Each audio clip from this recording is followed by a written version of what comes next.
ಹಣಕ್ಕಾಗಿ ಕರುಳ ಬಳ್ಳಿಯನ್ನೇ ಮಾರಲು ಮುಂದಾದ್ಲ ಪಾಪಿ ತಾಯಿ.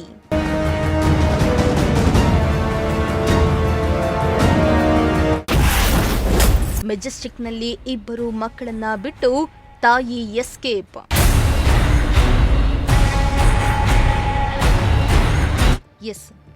ಮಕ್ಕಳಿಲ್ಲದ ಅದೆಷ್ಟೋ ದಂಪತಿಗಳು ಕಂಡ ದೇವರುಗಳಿಗೆ ಹರಕೆಯನ್ನ ಹೊರ್ತಾರೆ. ಮಕ್ಕಳು ಬೇಕು ಅಂತ ವೈದ್ಯರ ಸಲಹೆ ಪಡೆದು ಮಕ್ಕಳಿಗಾಗಿ ನಾನಾ ಚಿಕಿತ್ಸೆಗಳನ್ನ ಪಡಿತಾರೆ. ಆದ್ರೆ ಇಲ್ಲೊಬ್ಬ ಹೆತ್ತ ತಾಯಿಯೇ ತಾನು ಜನ್ಮ ನೀಡಿದ ಮಗುವನ್ನ ಹಣಕ್ಕಾಗಿ ಮಾರಾಟ ಮಾಡಿದ್ದಾಳೆ ಎಂಬ ಗಂಭೀರ ಆರೋಪವೊಂದು ಕೇಳಿಬಂದಿದೆ.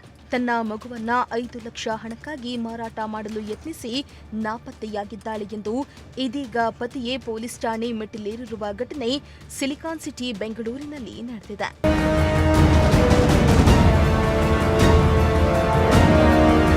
ಹೌದು, ಬೆಂಗಳೂರಿನ ವಿವೇಕನಗರ ಪೊಲೀಸ್ ಠಾಣಾ ವ್ಯಾಪ್ತಿಯಲ್ಲಿ ಈ ಘಟನೆ ನಡೆದಿದೆ. ರವಿಬಾಬು ಮತ್ತು ದೀಪಿಕಾ ಎಂಬ ದಂಪತಿ ಸುಮಾರು 16 ವರ್ಷಗಳ ಹಿಂದೆ ವಿವಾಹ ಆಗಿದ್ರು. ಈ ದಂಪತಿಗೆ ಮುದ್ದಾದ 3 ಗಂಡು ಮಕ್ಕಳಿದ್ದಾರೆ.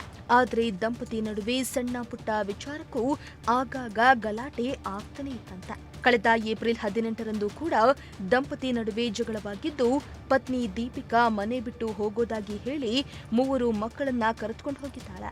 ಬಳಿಕ ಇಬ್ಬರು ಮಕ್ಕಳನ್ನ ಮೆಜೆಸ್ಟಿಕ್ನಲ್ಲಿ ಬಿಟ್ಟು 3ನೇ ಮಗುವಿನೊಂದಿಗೆ ನಾಪತ್ತೆಯಾಗಿದ್ದಾಳೆ ಎಂಬ ಆರೋಪ ಕೇಳಿಬಂದಿದೆ.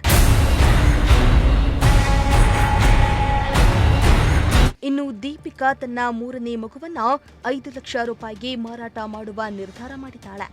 ಇದಕ್ಕೆ ಧನಲಕ್ಷ್ಮಿ ಎಂಬಾಕೆ ಹಾಗೂ ದೀಪಿಕಾಳ ತಾಯಿ ಲತಾ ಬೆಂಬಲವನ್ನ ನೀಡಿದ್ದು, ಮಗುವನ್ನ ಮಾರಾಟ ಮಾಡುವ ಉದ್ದೇಶದಿಂದ ಮೆಜೆಸ್ಟಿಕ್ನಲ್ಲಿ ಇಬ್ಬರು ಮಕ್ಕಳನ್ನ ಬಿಟ್ಟು 3ನೇ ಮಗು ಜೊತೆ ಎಸ್ಕೇಪ್ ಆಗಿದ್ದಾಳೆ.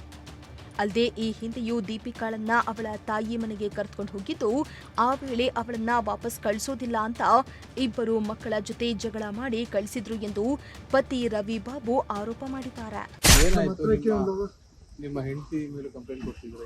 ಅದೇ ನಮ್ಮ ಹೆಂಡತಿ ಹೆಸರು ದೀಪಿಕಾ ಅಂತ, ನನ್ನ ಹೆಸರು ರವಿಬಾಬು ಅಂತ, ನಮ್ಮ ದೊಡ್ಡ ಮಗ ಹೆಸರು ಸಾಯಿರಾಮು ಭರತ್. ನನಗೆ ಒಂದು ಚಿಕ್ಕ ಪಾಪು 2.5 years. ಸೊ ನಮ್ಮ ಹೆಂಡತಿ 14ನೇ ತಾರೀಕು ನನ್ನ ಹತ್ರ ಜಗಳ ಮಾಡಿಕೊಂಡು ಅವ್ರ ಮನೆ ಬಿಟ್ಟು ರಾತ್ರಿ 1 ಗಂಟೆಗೆ ಮಗುನ ಎತ್ಕೊಂಡು ಹೋಗ್ಬಿಟ್ಟು ಒಂದು ದಿನ ಅವ್ರು ಬಂದೇ ಇಲ್ಲ ಮನೆಗೆ. ಮಾರನೇ ದಿನ ನಾನು ಹೋಗಿ ಕಂಪ್ಲೇಂಟ್ ಕೊಡೋಕ್ಕೆ ಹೋಗಿದ್ದೆ. ಬಟ್ ಅವರು ಕಂಪ್ಲೇಂಟ್ ತಗೊಂಡಿಲ್ಲ. ನಂದು ಹೋಗಪ್ಪ ಜಗಳ ಮಾಡ್ಕೊಂಡಿದ್ದಾರೆ ಬರ್ತಾರೆ ಅಂತ ಕಳಿಸ್ಬಿಟ್ರು ಪೊಲೀಸವರು 2 ದಿನದಿಂದ. ನಾವು 10 ದಿನದಿಂದ ಮೆಜೆಸ್ಟಿಕಲ್ಲಿ ನಮ್ಮ 3 ಮಕ್ಕಳನ್ನ ಕರ್ಕೊಂಡೋಗಿ ರಾತ್ರಿ 3:15 ಮಲಗಿಸ್ಬಿಟ್ಟು ಜೋಬಲ್ಲಿ 100 ರೂಪಾಯಿ ಇಟ್ಬಿಟ್ಟು ಪಾಪುನ ಮಾತ್ರ ಎತ್ಕೊಂಡು ಹೋಗ್ಬಿಟ್ಟಿದೆ ಸರ್. ಇವಾಗ ನಾವು 10 ದಿನದಿಂದ ಹುಡುಕ್ತಾ ಇರುವಾಗ ನಮಗೆ ಒಂದು ನಂಬರ್ ಸಿಕ್ಕಿತ್ತು. ಆ ನಂಬರಿಂದ ನಾವು ದಿನ ಟ್ರೈ ಮಾಡುವಾಗ ಯಾರೂ ಎತ್ತಿಲ್ಲ. ಆ ನಂಬರ್ ಬಂದು ಅವ್ರ ತಾಯಿದು. ನಮಗೆ 16 ವರ್ಷ ಆಯಿತು ಮದುವೆ ಆಗಿ. ಅವ್ರ ತಾಯಿ ಸರಿ ಇಲ್ಲ ಅಂತ ನಾನು ಅವಳನ್ನ ಕಳಿಸಿಲ್ಲ. ಆಮೇಲೆ ಅವ್ರು ಹೆಂಗೂ ಅವ್ರ ತಾಯಿನ 16 ವರ್ಷ ಆದಮೇಲೆ ಕಾಂಟ್ಯಾಕ್ಟ್ ಮಾಡಿ ಅವ್ರ ಜೊತೆ ಹೋಗಿ ನಮ್ಮ ಪಾಪುನ ಎತ್ಕೊಂಡು ಹೋಗಿ ಅವರು 5 ಲಕ್ಷಕ್ಕೆ ಮಾರೋಕ್ಕೆ ಪ್ಲ್ಯಾನ್ ಮಾಡಿದ್ದಾರೆ.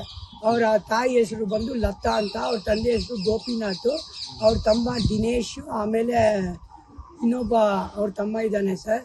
ಅವರೆಲ್ಲ ಸೇರಿಕೊಂಡು ಅವ್ರ ಜೊತೆ ಒಂದು ಲೇಡಿ ಸೇರಿಕೊಂಡು ಇವಾಗ ನಮ್ಮ ಮಗುನ 5 ಲಕ್ಷಕ್ಕೆ ಮಾರಿಬಿಟ್ಟು ಅವ್ರಿಗೆ ಬೇರೆ ಮದುವೆ ಮಾಡ್ಸೋಣ ಅಂತ ಅವ್ರು ಪ್ಲ್ಯಾನ್ ಮಾಡ್ತಾಯಿದ್ದಾರೆ ಸರ್. ಹೋಗಿ ಕೇಳಿದ್ದಕ್ಕೆ ನಮ್ಮನ್ನು ಕೆಟ್ಟ ಮಾತಲ್ಲಿ ಬೈದು ಇವ್ರ ಮಕ್ಕಳು ಕೇಳಿದ್ರು, ಅಜ್ಜಿ ನಮ್ಮ ಮನೆಗೆ ನಮ್ಮ ತಾಯಿನ ಕಳಿಸ್ಕೊಡಿ, ನಾವು ಕಷ್ಟಪಡ್ತಾ ಇದ್ದೀವಿ ಅಂದರೆ ನೀವೆಲ್ಲ ಯಾರಿಗೆ ಹುಟ್ಟಿದ್ದು ಅಂತ ಹೇಳ್ತಾರೆ ಸರ್. ನಮಗೆ ನ್ಯಾಯ ಬೇಕು ಸರ್.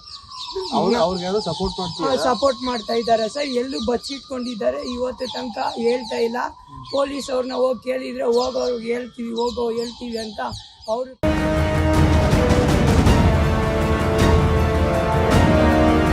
ಸದ್ಯ ಈ ಬಗ್ಗೆ ಪತಿ ರವಿಬಾಬು ವಿವೇಕನಗರ ಪೊಲೀಸ್ ಠಾಣೆಯಲ್ಲಿ ಮಿಸ್ಸಿಂಗ್ ಕಂಪ್ಲೇಂಟ್ ಅನ್ನ ದಾಖಲಿಸಿದ್ದು, ನನ್ನ ಮಗುವನ್ನ ಹುಡುಕೊಟ್ಟು ನನ್ನ ಪತ್ನಿಯ ವಿರುದ್ಧ ಕಠಿಣ ಕ್ರಮ ಕೈಗೊಳ್ಳಬೇಕೆಂದು ಆಗ್ರಹಿಸಿದ್ದಾನೆ.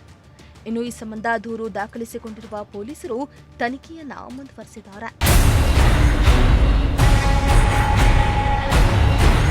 Bureau report, Prajashakti TV, Bengaluru.